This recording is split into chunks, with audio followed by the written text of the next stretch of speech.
Bom, eu queria agradecer o convite e especialmente pela oportunidade de reencontrar companheiros de luta e amigos, e conterrâneo um deles, né, pelo menos. Baianeiro. Não é? Baianeiro, um baianeiro. Mas também a oportunidade de conhecer vocês, porque a gente nunca teve uma oportunidade de convergir ou trabalhar junto, como alguns dos outros membros da mesa já fizeram essa declaração. Eu faço a declaração oposta da satisfação de, pela primeira vez, estar conversando com vocês.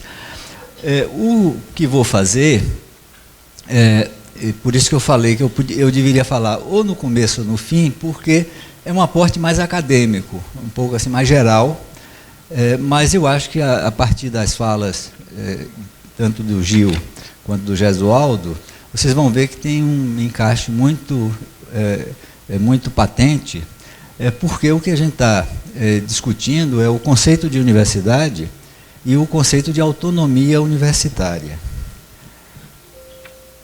É esse aqui o de baixo. Ah, tá, é o de baixo. Tá.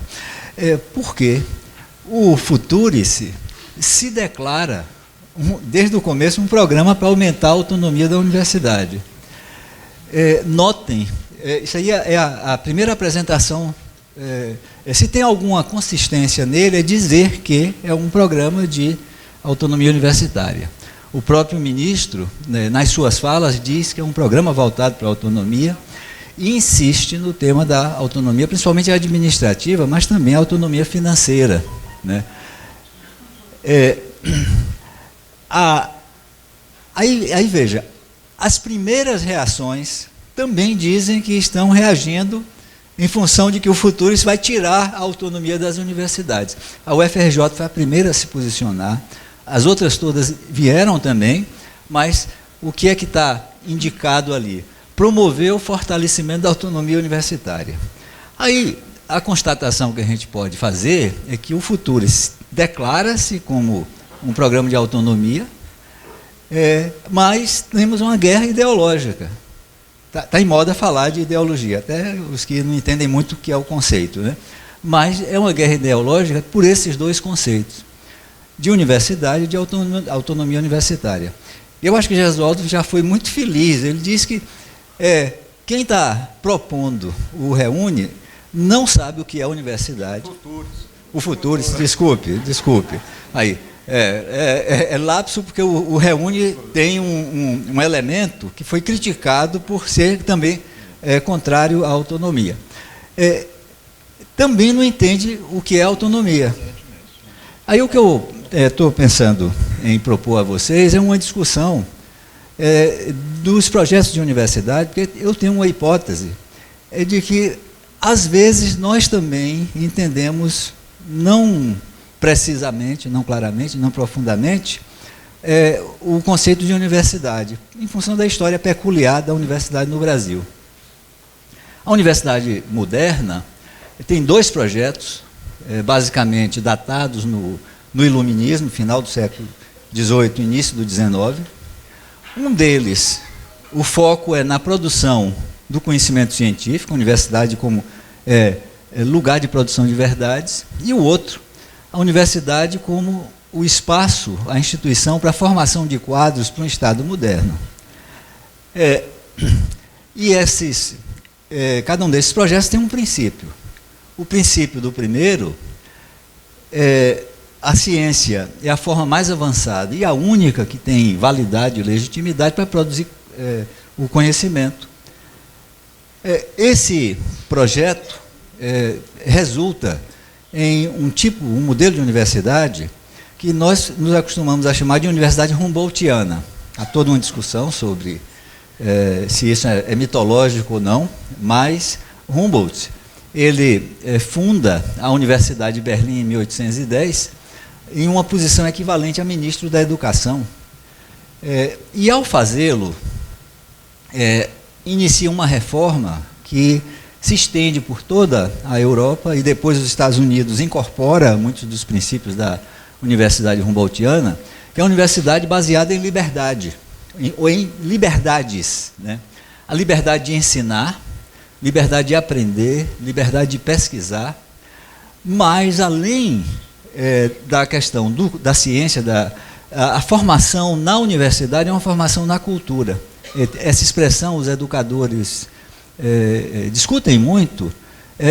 Em português seria a tradução uma formação, mas não uma formação no sentido de treinamento, de educação, mas sim uma formação mais ampla dos sujeitos.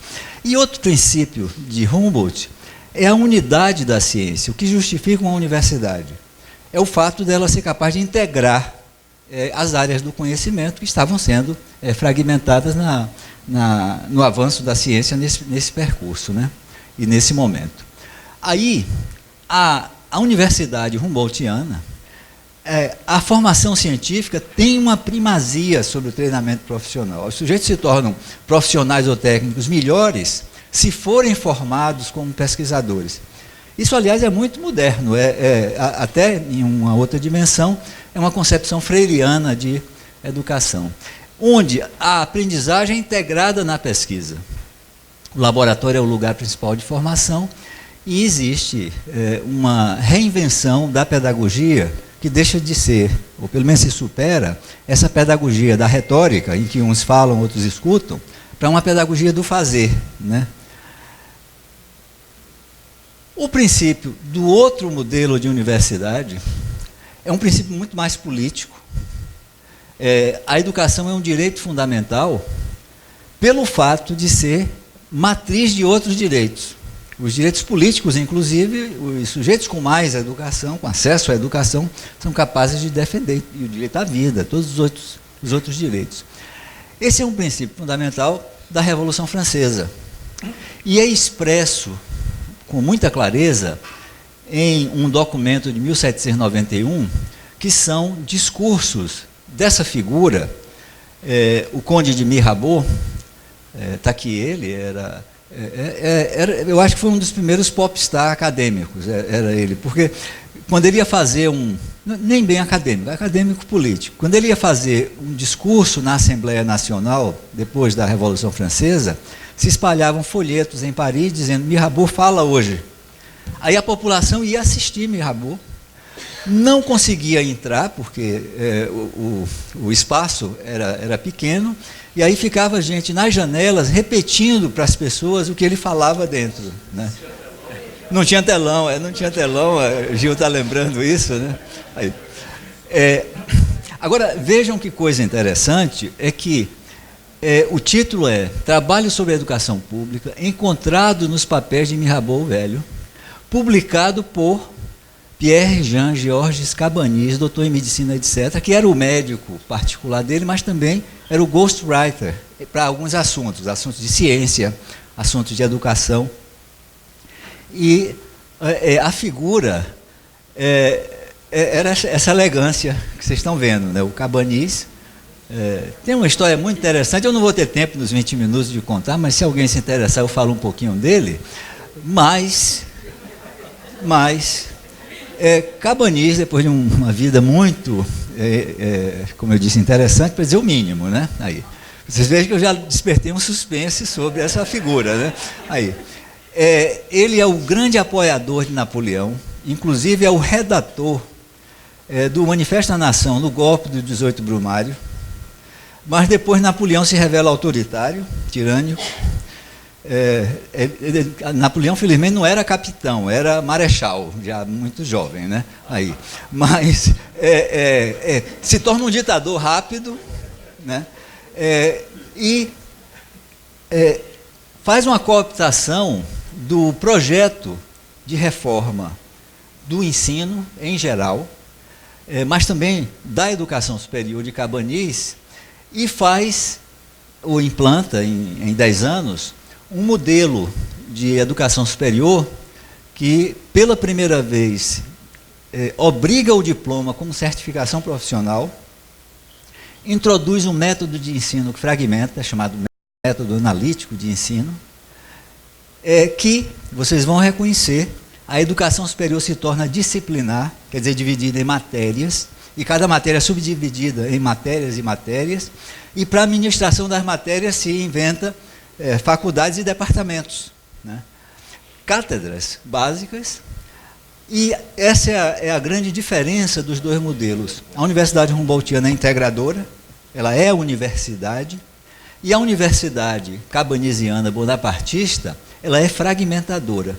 As faculdades prevalecem em relação ao todo universidade. Isso aqui é o mais bonapartista do projeto. A tutela é plena do Estado. Isso aqui é a Faculdade de Medicina de Paris, é chamada ANSIAN, é assim que eles chamam carinhosamente. Eu diria assim, é o modelo histórico que é copiado no mundo, inclusive no Brasil, e aí a primeira faculdade de medicina do Brasil está lá na Bahia, vocês visitam Pelourinho, está um prédio muito bonito, entrem, que tem um memorial interessante, né? Pois bem, o Brasil, se preparando para se organizar como educação superior própria, tem um Estatuto das Universidades, por decreto do Estado Novo, não era ainda o Estado Novo, mas já o início da ditadura Vargas, né? E dizem, esse decreto no artigo 9º, diz: as universidades gozarão de personalidade jurídica, de autonomia administrativa, didática e disciplinar. Aí vejam, sem prejuízo da personalidade jurídica que possa ser atribuída a cada um dos institutos componentes da universidade. A Universidade Brasileira nasce fragmentada, nasce mantendo institutos e faculdades isoladas como ente jurídico próprio. É claro que isso é reiterado na Constituição de 88, com a incorporação da autonomia didático-científica, administrativa e de gestão financeira e patrimonial. Isso aqui muitas constituições no mundo, principalmente europeias, têm, porque indica que a tutela do Estado sobre a educação superior é um certo padrão. Mas nenhuma no mundo tem isso, dizendo o que e como fazer. É claro que aí tem uma interpretação muito complexa. A autonomia, que a gente chama, eu estou propondo, isso aqui é um exercício basicamente de análise do conceito, é uma autonomia de substrato institucional, bens, recursos e insumos, mas também tem uma autonomia de meios, processos, operações e funcionamento, e uma autonomia de determinação de fins. E examinando cada uma delas, aí são os itens dessa autonomia do substrato institucional, os itens dos meios, quer dizer, as formas de gestão, gerenciamento, e os fins, que são as missões, que entre nós são condensadas como ensino, pesquisa e extensão. O que a gente pode avaliar é o seguinte: a universidade pública brasileira, e particularmente as instituições federais, não tem nada disso. Essa autonomia é nula. Nós não temos patrimônio físico e material, tudo isso é do Estado. Inclusive, do ponto de vista legal, todos os nossos imóveis são do sistema de patrimônio da União. Os meios, também, nós não temos nenhuma autonomia. Até o que Jesualdo estava falando, eu acho que é muito eloquente essa referência à questão de termos um fiscal jurídico com uma vinculação ou uma articulação policial imediata, uma atestação de que nós estamos submetidos ao marco regulatório do direito administrativo público, que é estatal. E tem uma característica que a maioria de vocês tem seguramente essa percepção, tem uma característica, ou um princípio, aliás, melhor, que é anti-universitário, que diz o seguinte: só se pode fazer o que está previsto na norma. Isso é anti-universitário, porque as universidades, por sua missão, têm compromisso de fazer o que não está previsto, porque são instituições para a produção do que nunca foi feito, do que nunca foi tentado, do que nunca foi criado, que é a produção do conhecimento original, da pesquisa, do desenvolvimento, né? E aí, o que eu faço uma análise rapidamente, muito simples, é que há uma contradição entre a falta de autonomia no substrato institucional e nos meios com a definição das metas. E nós temos uma autonomia muito grande, eu posso até dizer, em alguns casos plena, onde precisávamos mais de diálogo com a sociedade, com os territórios, com a comunidade. E onde precisamos da autonomia, que é nesse campo aqui, nós temos nada, ou zero, né? E ocorre que a própria Lei de Diretrizes e Bases da Educação Nacional, que Gesualdo também mencionou, vocês veem como estamos muito articulados aí em convergência, né? Aí, já definiu no seu artigo 54, nunca seguido, que as universidades têm um estatuto jurídico especial para atender a peculiaridades de estrutura, organização e financiamento, assim como planos de carreira e regime jurídico de seu pessoal. Isso nunca foi seguido, apesar de ter sido um desses dispositivos legais com um consenso, foi aprovado por um consenso, uma participação nacional. Então, essa nossa missão de ser efetivo e gerar qualidade com equidade, que unifica os princípios políticos e acadêmicos da universidade, precisaríamos ter autonomia plena dos meios, tudo isso, patrimônio, processos, avaliação, e uma autonomia relativa dos fins, quer dizer, com liberdade acadêmica, mas seguramente negociando sempre com a sociedade o que é a missão da instituição, né? Aí eu posso dizer que tivemos, e também já foi relatado, Gesualdo e Gil mencionam, um momento em que um projeto foi apresentado, o protagonismo da Andifes é muito forte, porque a Andifes teve uma luta contra o Plano Bresser, né, que estabeleceu essa lógica, uma lógica propositiva, de leis orgânicas. Para quê? Para viabilizar as autonomias da universidade, né? Então, e atendendo a LDB, criando um ente jurídico especial. Isso foi a reforma que a gente pode chamar de Tarso Genro Andifes. Eu estou chamando, uma publicação, vou até compartilhar, Rosário, com você, um texto que está em curso, indicando que tivemos e não vimos em nossas mãos uma solução que tivesse sido estabelecida, estaríamos numa posição, nesse momento, muito diferente do que aqui temos, né? Isso foi negociado, discutido, elaborado durante um ano inteiro, depois difundido, debatido outro ano inteiro, e foi soterrado no terceiro ano inteiro, né? E eu descobri nessa prospecção que só foi arquivado esse projeto de lei em maio desse ano, quando o atual dirigente da nação fez aquela raspagem de tudo que veio dos governos anteriores, era para ser arquivado no Congresso. O que era esse projeto para viabilizar a autonomia plena dos meios? Criar o ente jurídico especial, com um marco regulatório próprio, com autocontrole de gestão, um fundo de financiamento público, era o Fundo Nacional da Educação Superior, como o Fundeb foi o seu equivalente, com a dotação orçamentária global, incorporação de receita própria, quadro próprio de pessoal e um regime licitatório especial, que isso aqui é importantíssimo para a gestão universitária, como vocês bem sabem.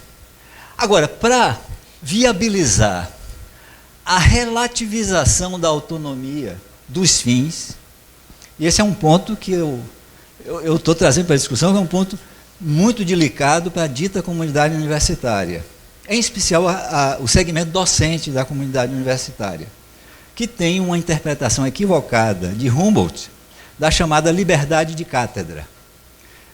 Ensinar o que quiser, do modo que definir, e não ter nenhum processo de articulação, diálogo com aquilo que é a razão de ser da universidade, que é os sujeitos, que é a sociedade real, né?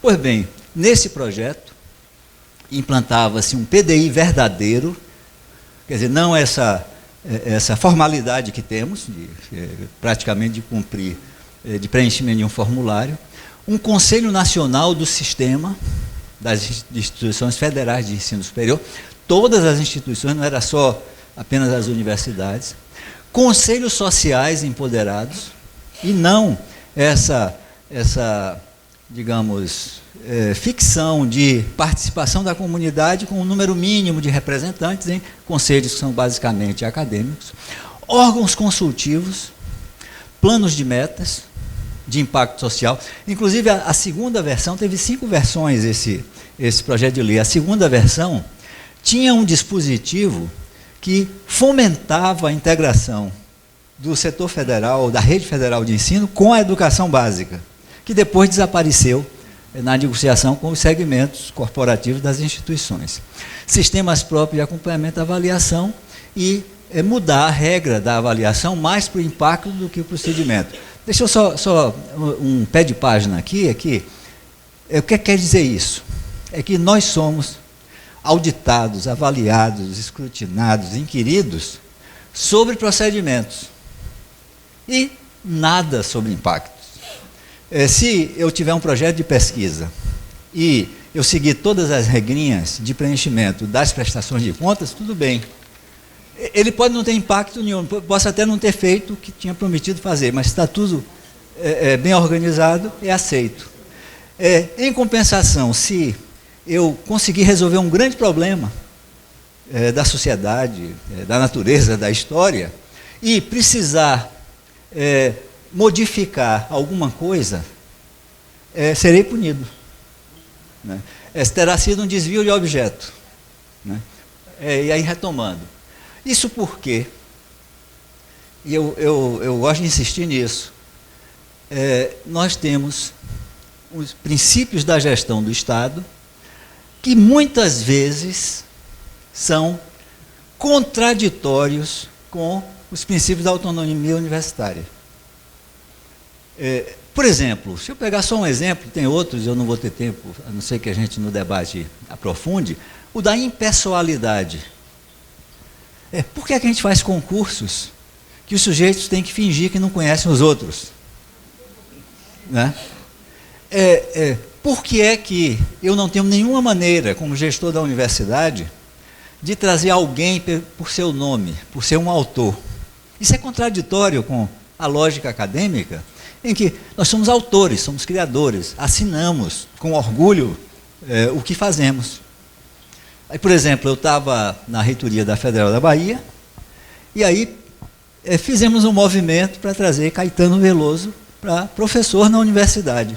Mas eu não tinha forma de chamar Caetano Veloso para professor da universidade, porque nós não temos nenhuma maneira livre de convidar sujeitos a colaborar com a missão acadêmica da instituição que foi criada na história para isso. Se um prêmio Nobel quiser vir para São Carlos, porque qualquer motivo da vida dele, né? Se apresenta ao reitor da Universidade Federal de São Carlos e diz: eu gostaria muito de ir para aí. O reitor não tem o que oferecer, né? Esses princípios da autonomia universitária, por exemplo, eu posso dizer, e nesse momento de uma certa censura se estabelecendo, ou se, pelo menos, se apresentando, o que é criativo pode não ser legal. O que é de valor estético, né, pode não ser eficiente. O que é científico pode não ser econômico. Um exemplo bobo, né? Departamento de robótica, que Gesualdo quer lá na universidade fomentar, faz um pedido para comprar o autômato mais vanguarda nesse momento. Custa alguma coisa como $400 mil. O programa de pesquisa tem dinheiro para isso, precisa dele, e se fizer uma descrição do que aquele robozinho faz, é igual a um brinquedo chinês de R$150. A descrição objetiva do que faz. Só que a marca não pode ser, porque os princípios de economicidade dizem que é para contratar, adquirir, o que for de menor preço. Estou pegando exemplos quase caricatos para mostrar essa contradição fundamental. Agora, esse é o contexto sociopolítico que estamos. Gil, já de maneira genial, fiquei fotografando todos os seus slides, vou começar a fazer versões mais... Elmar, 5 minutos. Pronto, maravilha. E depois mais 5 para conclusão. Tá bom, eu vou tentar ficar nos 5 primeiros e deixar a conclusão para o debate nosso, né? É uma situação que está sendo chamada de ultraneoliberalismo. É pior que o neoliberalismo, né? Porque tem elementos distópicos muito fortes. É um governo de escatologia, quer dizer, declaradamente, vamos destruir o que está para, a partir do nada, fazer uma coisa diferente. Tem uma coprolalia, fezes é o que mais se fala no lugar da ideologia. Quer dizer, conceito fundamental e o que mais se faz também. Apesar de toda a aparência, eu talvez tenha até alguma discordância com a análise de Gil e chegando mais perto de Gesualdo. E eu vou mostrar em relação ao Futurice. É de enorme incompetência. A nossa macroeconomia está descontrolada. Os sujeitos não estão dizendo as políticas públicas estranguladas, e aí, meio ambiente destruído, liberdades ameaçadas, educação perseguida, e assim uma valorização da morte que é impressionante. As mensagens não são somente de destruição, mas de matar, executar sujeitos, erradicar ideias e pensamentos. Aí o MEC lança esse programa. Eu não vou entrar nos detalhes, mas Gesualdo já encaminhou, dizendo que, por exemplo, os 3 eixos, isso aí é de um truísmo tão... não quer dizer nada. Se juntar internacionalização com pesquisa, desenvolvimento e inovação, com gestão, são eixos de naturezas tão diversas que não podem ser eixos. Qualquer regra mínima de tipologia, você faz eixos que têm congruência, esses não têm. E dentro deles, é uma coisa tão absurda que vem desde coisas que estimular intercâmbio, vagas desse tipo, até bolsa para atletas. Quer dizer, você botar num plano de algo tão pequeno e tão vago, aí tem 2 coisas que eu acho que a se preocupar. Um é a estratégia de implementação, também já foi mencionada, essa aqui, e essa questão do Fundo Soberano do Conhecimento, com essas características, deixa eu voltar aqui, aí, que esses 2 elementos estão falando, dizem, algumas vezes até insinuam, mas mais diretamente, uma inspiração no regime de autonomia das universidades estaduais paulistas, que supostamente funciona bem, né? E funciona bem, não é tão suposto assim. Só que o financiamento das estaduais paulistas tem um repasse anual que alimenta o fundo orçamentário. nesses fundos, que aliás ainda não se sabe, porque tem 3 versões dos fundos, né? Não se diz como se alimenta o fundo. Né? Tem uma indicação vaga de como vai se construir o principal do fundo, que é por alienação patrimonial. Aí se constitui o principal do fundo. Só que a expectativa de despesas em relação ao fundo já faz a erosão do principal nos seus primeiros 2 anos. Né?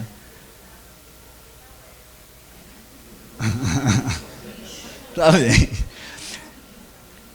No caso das estaduais paulistas, eles têm um órgão de fomento que também tem 1% da arrecadação total de impostos estaduais, que é a FAPESP. Né? Normas internas já prevêem fontes alternativas de financiamento. Normas internas também disponibilizam cargas docentes, carga horária de docentes e de servidores para essas atividades. E fundações de apoio já gerenciam, só na USP são mais de 30. Né? Então, o que é que tem aí? É que, na proposta do Futuris, uma análise rápida diz, primeiro, que é anacrônica, quer dizer, tem uma referência, é um fake do modelo USP, mas é piorado, é inconsistente, até agora, pelos documentos que a gente tem, só tem a confusão ali. Eu acho que é incompetente. Minha impressão é que, do que já foi divulgado, não passa por nenhuma procuradoria jurídica, daquelas mais incompetentes das nossas instituições, não passa. Né? E, segundo lugar, não deve ter consultado a equipe econômica. Os economistas que estão no MEC não são os mesmos que estão no Ministério da Fazenda. Né? É empobrecida. Aqui já é uma interpretação pessoal, eu acho que tem muito a ver com o sentimento do ministro em relação às universidades federais, e é extremamente confusa. Pode ser que na sua versão seguinte, depois da consulta, que foi feita também, né, que foi realizada, né, tenha alguma modificação. Aí, conclusão, né, é uma reforma que deforma, já que eles inventaram o Back to the Futurist, né, aí é uma volta ao passado, só que como farsa, né, mais uma vez, amplia inserção no mercado, mantém e aprofunda a tutela do Estado, promove o isolamento da universidade em relação à sociedade real, remenda o problema da gestão. Aliás, deixa eu só reiterar aqui algo. A gente está discutindo a inconveniência de se transferir a gestão para organizações sociais. Lembrando o Plano Bresser, a Universidade Federal era o paradigma da organização social. O Conselho de Organização Social foi trazido naquele plano de reforma do Estado para as universidades. Fizeram 2 organizações sociais como demonstrativo. Só que houve uma rejeição social e política ampla e terminou a organização social virando OCIP e abrindo para todas. Né? Mas as universidades não se constituíram como ente jurídico próprio. O Back to the Futurist, né, aumenta controles institucionais, fomenta a dependência internacional, confunde autonomia com laissez-faire, promove um canibalismo institucional e ameaça a liberdade acadêmica. Aí, finalizo com: há um risco político, porque as universidades fazem parte de uma rede mundial. Quer dizer, as universidades verdadeiras existem em uma rede mundial. Rede de pesquisadores, rede de campos de conhecimento, redes institucionais. E há uma tendência mundial de fechamento do espaço universitário. Isso aqui é um relatório desse ano, de uma organização internacional de direitos institucionais que faz esse diagnóstico. No mundo inteiro tem um processo de repressão ao pensamento livre. Agora, há uma esperança política. Eu acho que é uma chance da gente rever leites derramados. A gente costuma desprezar aí, pela sabedoria popular, né? Não vamos nem pensar no leite derramado, já derramou. Mas se a gente não pensar, derrama de novo. Né? e continua sem leite, né? Refletir o que nos define e nos une, e aí eu faço assim, uma adesão plena e total ao que Gil trouxe em relação à questão da união. Porque a gente tem que repensar muito, que essa maré vira. Eu acho que a sua análise é muito clara das forças que são contraditórias e conflitantes, e quando essa maré virar, quando a nova maré vier a existir e ela virar, eu acho que se a gente estiver no mesmo patamar que estamos agora, teremos perdido oportunidades de fazer uma criação de futuro verdadeiro, de futuro real, de futuro político, né? Aí foi isso que eu imaginei. Eu até não vou nem usar os 5 minutos do complemento, eu imaginei trazer para a discussão e aprofundamentos aqui no debate, estou à disposição.